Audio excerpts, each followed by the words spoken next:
দোষ, তোকে একটা কথা কবার শোষণ মেলা দিন দিকে প্রায় বছরখানি শেষ হয়ে গেল। তা সামনে তো আবার কুরবানির আসি গেল দোষ। তা এখন কি করা যায়? কুরবানির ব্যবস্থা বাণিজ্য একটা তো থাকবে কিছু, তা আমাদেরকে তো কুরবানি করতে হবে। এখন কি করা যায় দোষ? বিছানা চিন্তা করো। কি দোষ?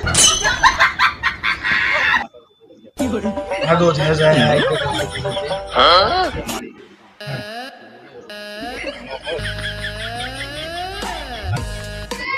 ও দোষ আরেকটা, ও দোষ এটা যে আরেকটা কথা দোষ, কিন্তু তো বলতে আমার মাইকের গরু নিয়ে যাবো খুবই খাই আমার কি দোষ?